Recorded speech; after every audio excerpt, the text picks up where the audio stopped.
Hi everyone, it's Donna. I'm going to try to pull everything together as far as the pattern whole, whole, half, whole, whole, whole, half, which defines the major scale anywhere, okay? That's the pattern.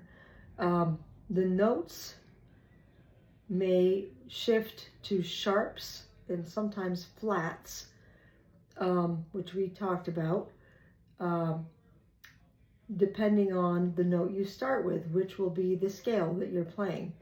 I'm not going to go through the notes right now. I'm just going to show you the pattern, okay?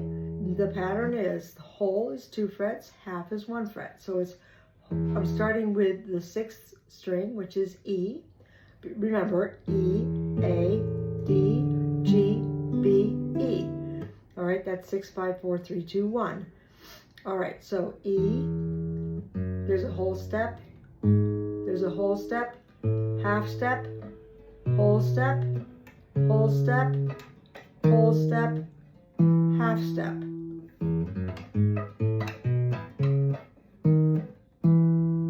All right, the notes are not E, F, G, A, B, C, D, E. The notes have to have some sharps in there because of where that natural half step falls. Okay, but that's another lesson. We're gonna start A, B, C, D, E, F, G, A. Same thing. Whole, whole, half, whole, whole, whole, half. A, B, C, D, E, F, G, A. Move to the next one. D, E, F, G, A, B, C, D. Whole, whole, half. I'm playing the same frets on every string. Going to the G string. G, A, B, C, D, E, F, G. Using the whole, whole, half, whole, whole, whole, half pattern. The open B string. B, whole. Sorry, I'm going to stop talking.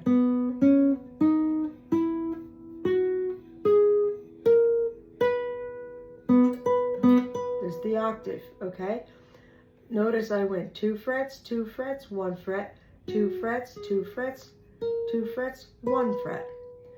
Okay? Remember, the 1 fret is a half a step. E string, same as the 6th string. The 1st string is the same, it's just repeat. Sorry.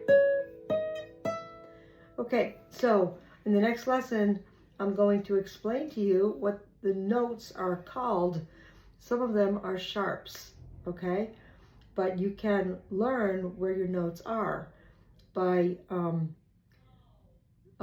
understanding this pattern, okay? And understanding how to use the C major scale as your reference point to understand where your sharps fall, okay? And this way you'll become more familiar with where the notes are on your guitar. All right, so, all right.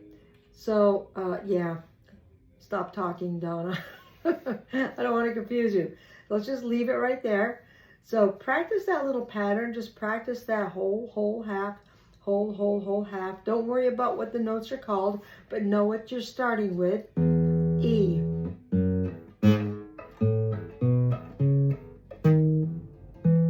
Okay? A.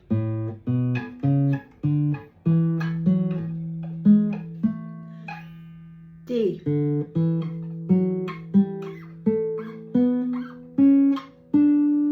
G.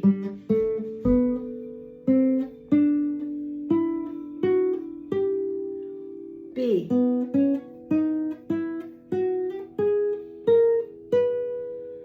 E.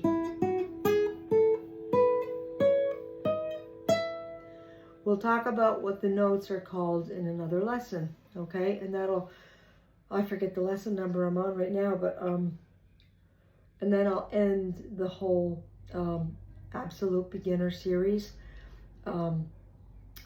and you'll have kind of a basic foundation.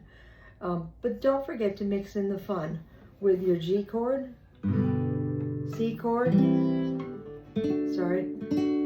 your G chord. Learn some songs.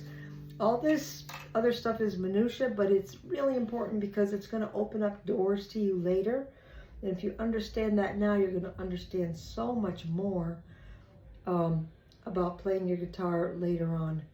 Okay? So it's tedious, but it builds your finger calluses. It helps you to get familiar with the feel of going 2 frets to 1 fret to 2 frets to 1 fret. You get used to that. And you get to play some fun songs. You can look up all sorts of kid songs, and most of them will just have 3 chords. There's this little thing called a capo. So if you're playing G, C, D, okay, or G, D, C, or D, C, G, whatever it is, okay, on a song, and it's not in your singing, it's not in your range, you can use this device. It's called a capo. And all it does is it changes the tone of your guitar. So now I can play my G. Pretend now this is the top of my guitar right here, where this capo ends, right there. And now this would be the 1st fret, 2nd fret. So I'm just going to still play. Sorry. I was on the wrong fret. I'm still going to play my G, my C, my D, and my G. Same chord shapes. We'll talk a lot more about chord shapes in a next series, and how you can use chord shapes to learn what another chord is that you might not know. Oh, I don't know what F sharp looks like. Oh, well, I know what E looks like, so I know what F sharp looks like. More about that later. But anyway, so if your fun song isn't in your key, it's too low for you, you can use your capo to put it right where you need it to be. So that Old MacDonald had a farm, E-I-E-I-O. You know, something like that. Like open is way too low for me. So that's what the capo, that's part of the reason why we have capos. All right, so that's it. Okay, thanks for listening. I will do one more video and explain to you what all these notes are on that whole half, whole half, so that you will understand key signatures in music. The key of E has some sharps in it. The key of D has some sharps in it. The key of A has some sharps in it. I will show you all that, and I will show you why when you're playing right here in the E string, you are not playing an F. You're playing an F sharp. E, that's an F sharp. That's a G sharp. That's an A. That's a B. That's a C sharp. That's a C. That's a C. That's a D. And that's an E. So I have to look too because I don't have them memorized. But you'll see that the key signature on a music score, which you may or may not use, will give you, oh, now I understand why I see those sharps where they are. I understand that. And now I understand when I play right here, I'm playing a G. When I play right here, I'm playing either an A flat or a G sharp. Usually we call it A flat. When I play here, I'm playing an A. All right, so let me just go through it 1 fret at a time. E, F, F sharp, G, G sharp, A, B flat, B flat, B, C. Remember, between B and C is always half a step. B, C, C sharp, or otherwise D flat, D, E flat, E. Okay? Confusing, I know. Don't even worry about that. Okay? That's what I'll explain in the next series. But in between all this, play some fun songs. That's your homework, is just listen to this every once in a while. Try to grasp it slowly until it makes, oh, okay, it kind of makes sense now.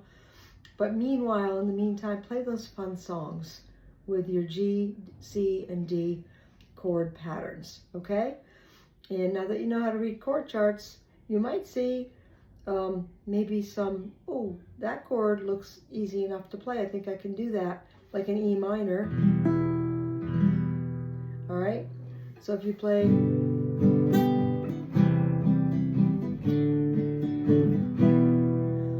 if you can read a chord chart, which you can now, and you can figure it out on your own, yay.